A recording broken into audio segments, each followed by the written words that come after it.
നമുക്ക് ഏത് രീതിയിൽ നമുക്ക് രക്ഷപ്പെടണം എന്നുണ്ടെങ്കിലും അല്ലെങ്കിൽ അടുത്ത നെക്സ്റ്റ് സ്റ്റെപ്പിലേക്ക് നമുക്ക് പോകണം എന്നുണ്ടെങ്കിലും നമ്മളെ മൈൻഡ് സെറ്റാണ്. നമുക്ക് വേറെ കുറേ സ്കില്ലുകൾ ഉണ്ടെങ്കിലും നമ്മുടെ മൈൻഡ് സെറ്റ് ചെറുതാണെന്നുണ്ടെങ്കിൽ നമുക്ക് ഒരിക്കലും ചെയ്യാൻ പറ്റില്ല, നെക്സ്റ്റ് സ്റ്റെപ്പിലേക്ക് പോകാൻ പറ്റില്ല. അതെല്ലാവർക്കും അറിയാം.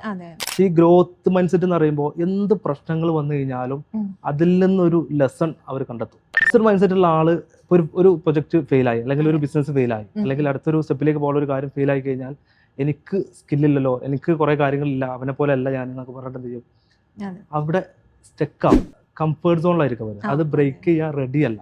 അത് അവരെ തന്നെ സെൽഫായിട്ട് കുറ്റം പറഞ്ഞുകൊണ്ടിരിക്കും. ചെറിയ സുഖമാണ് ശരിക്കും കംഫർട്ട് സോൺ എന്ന് പറഞ്ഞാൽ. ഫിക്സ്ഡ് മൈൻഡ് സെറ്റ് ഉള്ള ആൾക്ക് ആ ഒരു സുഖം നല്ല കിട്ടിയിട്ടുണ്ടാവും. അതായത് ഒരു 5 വർഷത്തെ ഒരു ചെക്ക് ചെയ്യുന്ന സമയത്ത് ഫസ്റ്റത്തെ ഒരു 3 years ഇയാൾ കംഫർട്ടിലായിരിക്കും, നല്ല സുഖത്തിൽ പോയിട്ടുണ്ടാവും.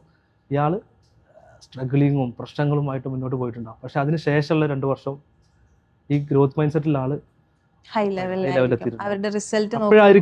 അപ്പോഴായിരിക്കും ഇയാള് ഇതിപ്പോ എന്ത് സംഭവിച്ചു എന്നുള്ളത് നോക്കുക. അത്രയും വർഷങ്ങൾ പോയതിനു ശേഷമാണ് നമ്മൾ പിന്നിലേക്ക് നോക്കുക.